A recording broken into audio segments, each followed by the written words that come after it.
Hey everybody, it's Rabbit. Welcome back to the channel, and today we're going to be looking at the new Hornet Sting update for the game of War Thunder. Now obviously the Hornet Sting update introduced the F-18 Hornet to the game of War Thunder, but it also introduced some new mechanics, a lot of other new vehicles, and some new maps that we're going to be looking at. Now I do want to briefly look at the whole turret basket thing and why there was such a fuss about it from the community. Essentially what Gaijin wanted to do was they wanted to add turret baskets to both the Leopard 2 and the Abrams, which doesn't sound like a bad idea in theory. If properly implemented, the turret baskets would provide some protection for the crew while providing no real downsides, except the developers wanted to implement it in such a way that the turret baskets, if damaged, would actually break the horizontal drive on the tank. Effectively, the turret baskets were treated as an entire turret ring. Additionally, if the turret basket itself was directly hit by a shell, it would quite often, at least on the dev server, wipe out the entire turret crew with it. Now to keep this somewhat short, if you want me to do a longer video on this I can. On the left hand side I'm showing you images of both the Abrams and the Leopard 2's turret basket.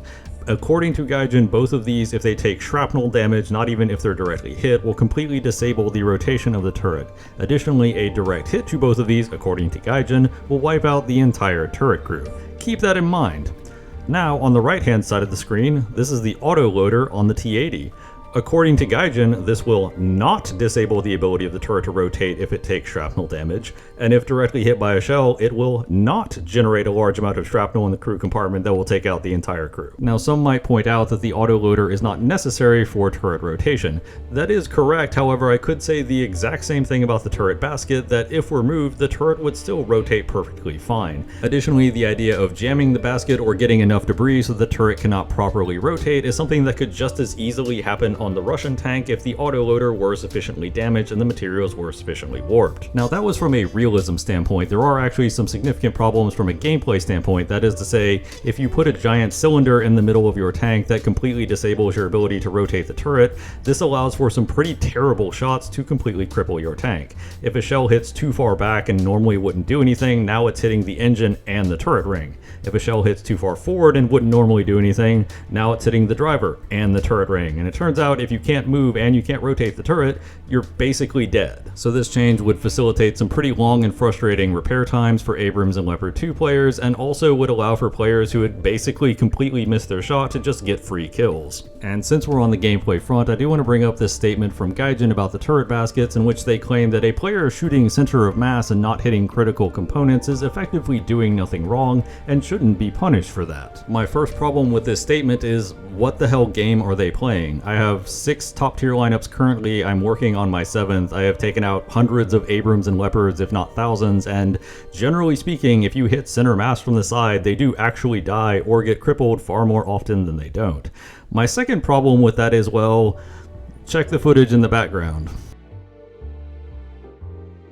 So Gaijin, given how often this happens with Russian tanks where all you take out is their autoloader, and if they haven't fired, all they do is turn around and kill you, what exactly is the plan to nerf these tanks? Do we have a timetable? Do you have a proposed solution? Or were you only going to nerf the NATO tanks that do this and completely ignore the Russian tanks that, generally speaking, are just as likely to get this result? Of course, this also brings up the other problem in that US teams at top tier hover around about a 40% win rate, so we are coming up with a highly questionable rationale from a realism standpoint to nerf one of the currently least competitive top tier nations, so that's pretty interesting. I certainly don't want the entire video to be about this, but I did think this was an issue that was important to bring up. Now on to one of the more positive changes. This is the item recycling mechanic that has just been added. If you go into your workshop, you will have a new item recycling tab, and essentially what you do is you can recycle any number of items you don't want, and then you can use those materials to then craft new items. The new items are pretty random. It could be everything from a pretty useful booster or even 500,000 or a million silver, all the way down to, well, basically the stuff you just scrapped,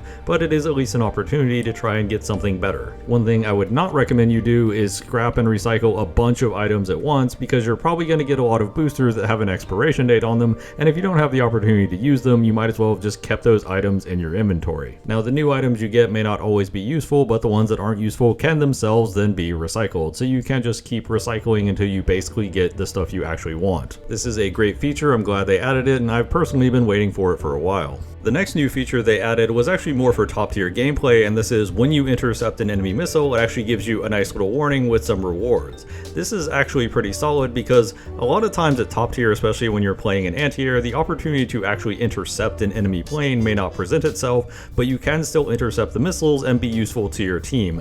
That being said, without any rewards for it, it did feel like you were kind of wasting your ammo before, whereas now you're at least getting something for your trouble. Another interesting feature for higher tier gameplay was the sensor fusion ability for missile or warning systems, and this is actually pretty nice. Before this change, a lot of MAWS systems had a bad habit of throwing away all your flares and chaff. In fact, often it would even mistake friendly or enemy flares nearby as incoming missiles and would throw away your countermeasures literally for nothing.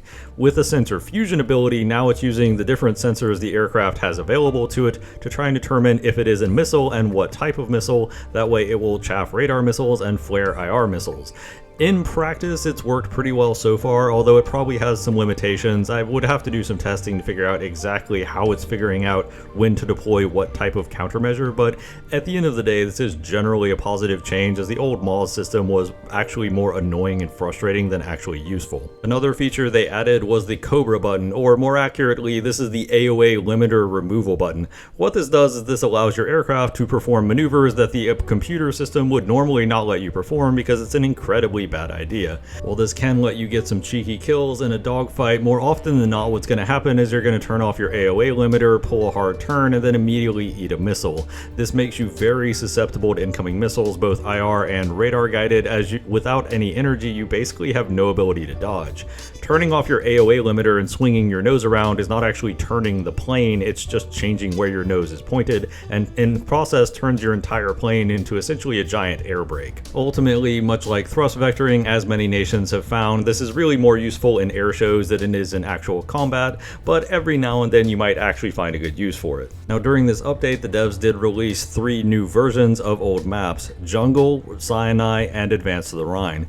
Now one of the reasons why I started the First Map Ever series is whenever Gaijin re-releases new versions of old maps, or whenever they re-release new maps, many people in the community are quick to decry a new map as the worst map ever, or a remake of an old map as ruining a classic. And part of the reason I started the series, in addition to wanting to review Attica, because Attica had some pretty awkward design decisions, was to look at maps like this. So all 3 of these maps are currently on the docket for me to review at some time in the coming months, whenever I can really get around to it in between other videos. So stay tuned for that. I'm not going to do a full rundown of these maps now, as I haven't really had enough time to give you an idea of exactly how different they are from the older versions, but from what little I've seen, they do at least visually look nicer, so that's at least one point in their favor. Now before we start looking at some of the newer vehicles that were added with this patch, I do want to briefly touch on the issue of bugs.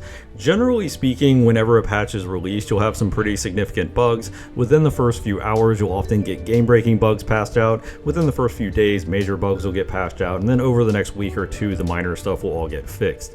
Generally speaking, because of the release and bug fix cycle, by the time a video would come out on bugs, they would probably already be addressed for the majority of players seeing it, so I don't view it as worth my fairly limited time in terms of making and uploading videos to actually make a video on a bug that may not even exist by the time you get around to seeing the video. That being said, at the time of recording this video, there were actually a few fun bugs that were still active, such as the bug wherein the nuke button did not actually appear, and you will see this later in some of the footage in the background, wherein I had actually earned a nuke but didn't realize it and almost spawned in a different vehicle. So we might as well start off with the F-18s, the vehicle that this entire update is named after, and to be honest, they're pretty okay and not really anything all that exciting.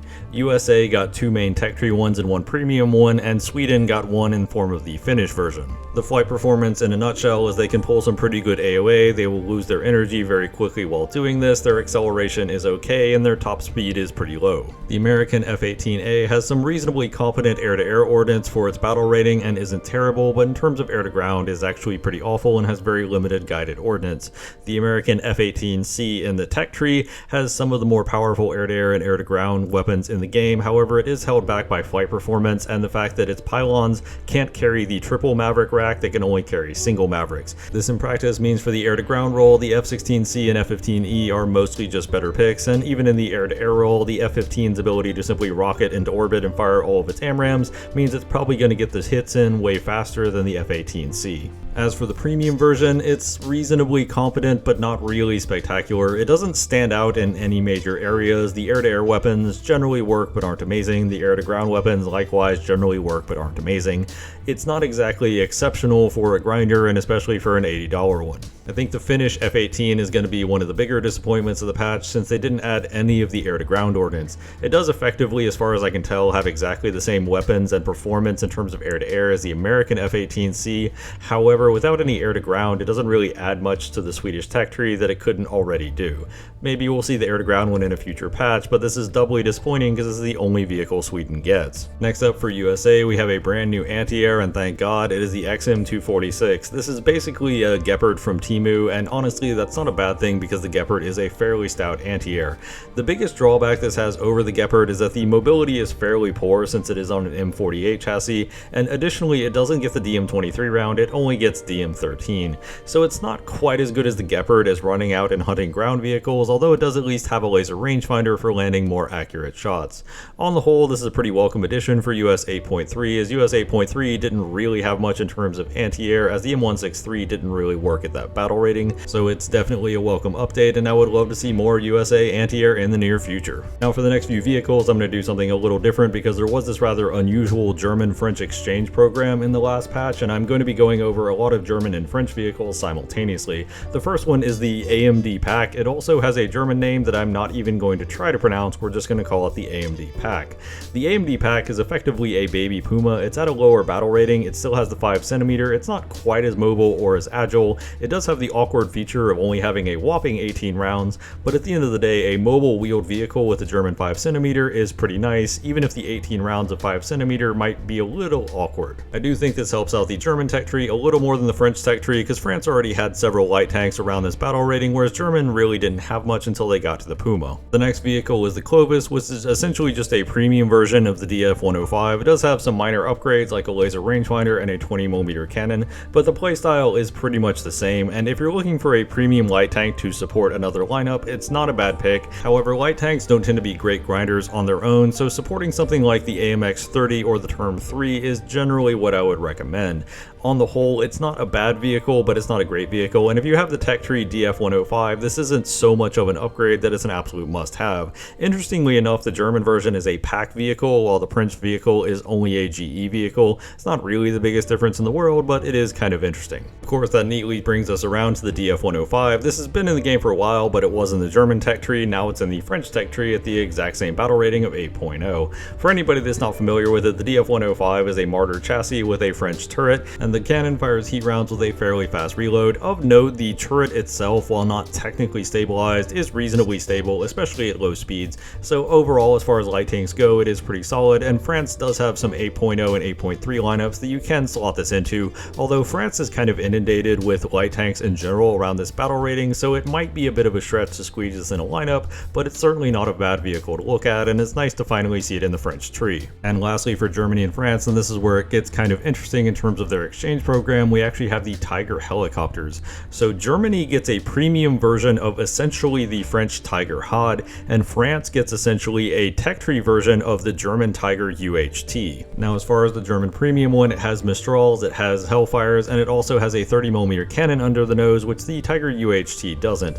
The problem with it is that it is mostly worse than the Tiger UHT because the Tiger UHT has the PARS missiles, and at 11.0 it's in a bit of an awkward spot because Germany has a 10.7 lineup and a 12.0 lineup, but not really anything in between, and if you're playing 12.0, you might as well just use the Tiger UHT. So I would only really recommend the Tiger premium vehicle if you have absolutely no desire to grind a helicopter tech tree, but do want a top tier helicopter regardless. The French Tiger Hawk, however, is somewhat interesting in that it is essentially identical to the Tiger UHT in the German tech tree. Its missiles do have a slightly different name, but from what I can tell, the performance is basically the same. It also lacks the chin gun like the German version, but does have the mass-mounted sensor like the German version. So it is more of a side grade to the Tiger HOD Block 2 at the top of the French helicopter tech tree. It's not necessarily an upgrade, but it does have an interesting feature in that it's currently foldered with the Tiger HOD, so it is actually a lot cheaper to research and get to than the HOD Block 2. It only takes 200,000 RP, whereas the HOD Block 2 takes 400,000 RP.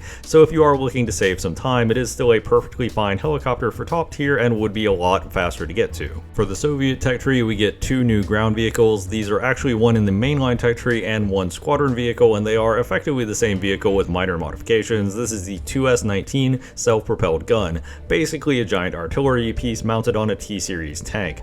Now, an interesting feature of this is that even though it's on a T-Series tank, it doesn't have any of the composite armor, so the total armor thickness on the hull is only around 100 millimeters. This could easily die to things like the American 90 and the German 88 around this battle rating. The only real difference that I can find between the squadron vehicle and the tech tree vehicle is that the squadron vehicle has a faster reload at 6 seconds, whereas the tech tree one has 7.5.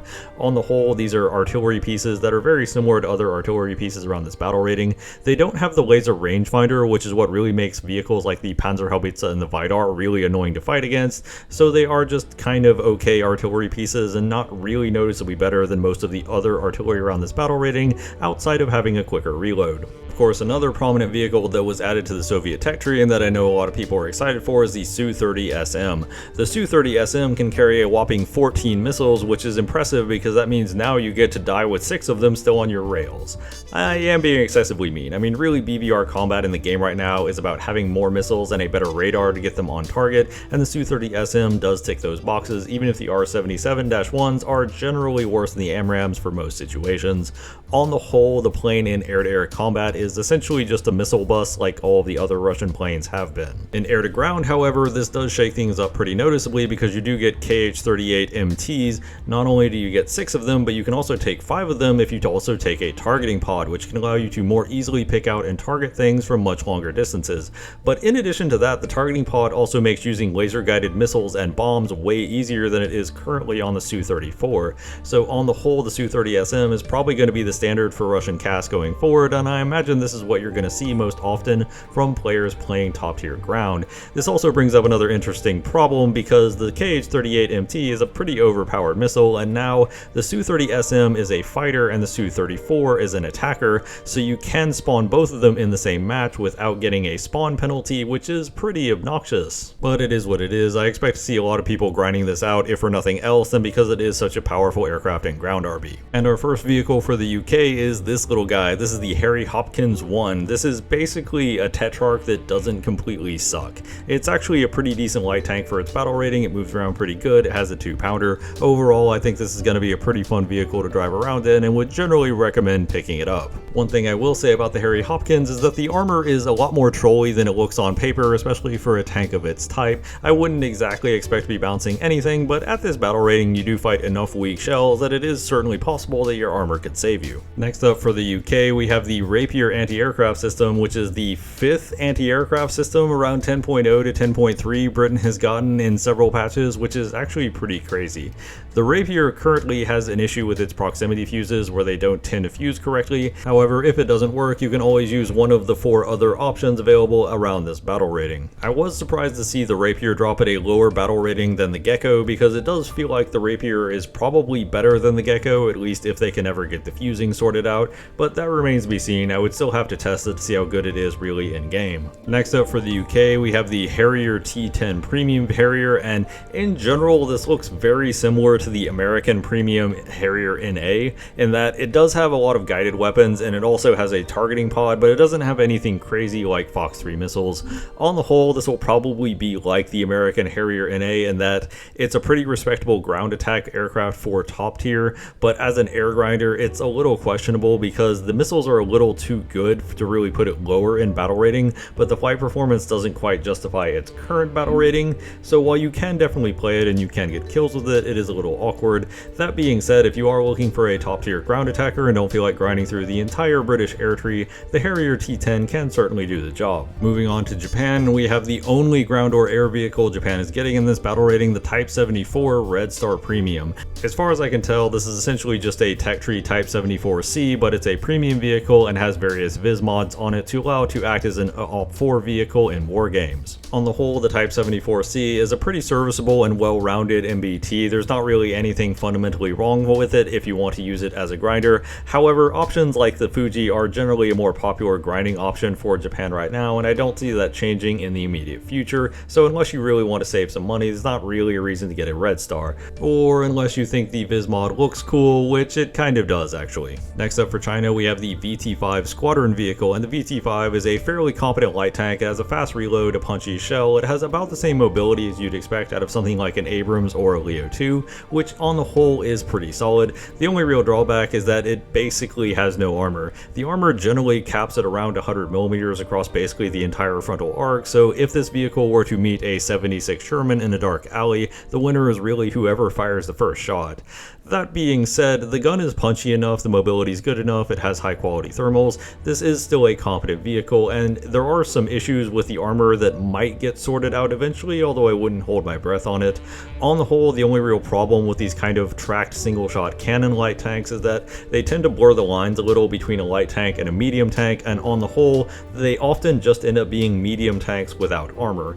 That being said, it is a pretty cool and interesting vehicle, and you could certainly use it all the way up to top tier if you really wanted to. Next up for China, we have the J11B for their air tree, and the J11B is a noticeable upgrade over the previous J11s in that it does have a noticeably improved radar. However, the big area where I think the J11B shines at this point in the game is that the J11B actually brings some pretty good air-to-ground ordnance in the form of KH-29s, laser-guided bombs, and a targeting pod that it can take in addition to its Fox 3 missiles.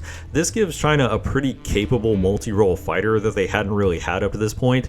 That being said, it can only carry 3 KH-29s if it's carrying the targeting pod, and without the targeting pod, the KH-29, your ability to use them out to their maximum range is fairly limited. So it's not exactly the best multi-role aircraft, but it is a noticeable upgrade over aircraft like the Snow Leopard that didn't have any Fox 3s, or aircraft like the Jeff or the J-10A that didn't really have any truly good air-to-ground weapons. On the whole, this is a pretty solid addition to the Chinese air tree, and especially if you're a ground RB player that is looking for some good CAS options for China, this is definitely the one I would go with. Next up is the premium Ariete Corteza, and on the whole, this is not a terrible vehicle, it's not a great vehicle. The big thing about the Ariete is that they currently get DM53, and you can get the reload all the way down to 5 seconds on an Ace crew, so it is a fairly fast firing tank with a fairly good shell. The biggest problem is that it generally has no armor, and it also doesn't have the best mobility, although it's not awful in this area.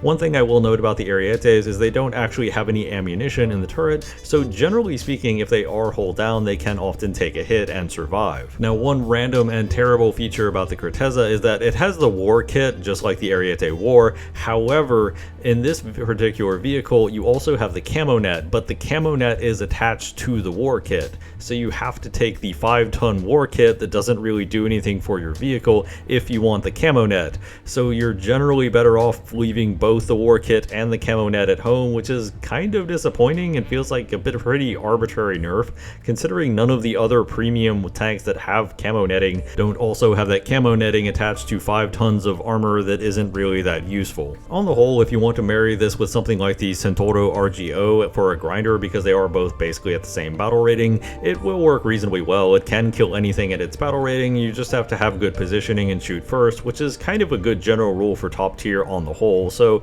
it's not exactly a bad vehicle, but it's not great either. Next up, we have the brand new Italian Tornado, the Tornado IDS MLU, and it has laser guided bombs and JDAMs and sidewinders, and that's really it. I don't really know why they added this. It's kind of an arbitrary upgrade. I guess it didn't take that much work to employ, as it's very similar to the other Tornadoes currently in the game, but it doesn't really add anything. It's also foldered with the other Tornado, so I seriously doubt most Italian players are really going to bother with this particular aircraft. And this brings us to our last vehicle today, the premium Israeli aircraft, the Nets, and this particular version of the Nets seems very similar to the Tech Tree version. In fact, there's not really a lot of noticeable differences. It does have the Python missiles, it does have AGM-65Bs for air-to-ground, in addition to some other air-to-ground ordnance, and on the whole, my general impression of the Nets is heavily reliant on the Python 3 missiles, and the Python 3 missiles, while they are reasonably fast and have some good pull, they don't have any kind of IRCCM, so against aware opponents that are flaring, they're going to really struggle to hit, and without any kind of radar radar-guided missile and frequently fighting enemies that do have good radar-guided missiles, this puts both this and aircraft like the F-16A in a pretty defensive posture a lot of the time. It's hard to take the initiative against enemies with radar-guided missiles, as they can simply apply pressure at longer distances than you and much more reliably. On top of that, as a ground attacker, only having AGM-65Bs and no form of targeting pod to help identify targets easily, it can be a little awkward to use effectively, as you will probably have to get a lot closer than you'd like to reliably land hits. On the whole, as a premium aircraft, it's fine, it's not terrible, but it's not exactly exciting, and I wouldn't really recommend this over the other options. And that wraps up the vehicles. As far as my thoughts on the update itself, the vehicles were pretty underwhelming. There weren't a lot of really shining stars. This did solidify for me that the F-18s were added to the game a good bit too late. The original F-15A probably should have been added to the game sometime around the same era as the F-16 ADF, as that would have been a much more contemporary aircraft for it to drop into. As it stands right now, they're just kind of meh. They're not terrible, you can get kills with them, but they're not really exciting despite the update being named after them. The quality of life features like the MAWS sensor fusion and the item recycling are definitely things that I'm going to probably use and like a lot more than the vehicles that were added this patch, and it will be fun and interesting to explore the updated maps, and the visuals are pretty nice for them to at least see how they play and whether or not they were an improvement over the existing maps. Only time will tell, and I do look forward to doing a review on those in the future. But of course, those are just my thoughts on your matter. What do you think about the Hornet Sting update? Is it good? Is it bad? Are you kind of indifferent on it? Feel free to let me know in the comments down below. I always love to hear from you guys. If you enjoyed the video, like and subscribe always helps out the channel. As always, danke bitte, tschüss.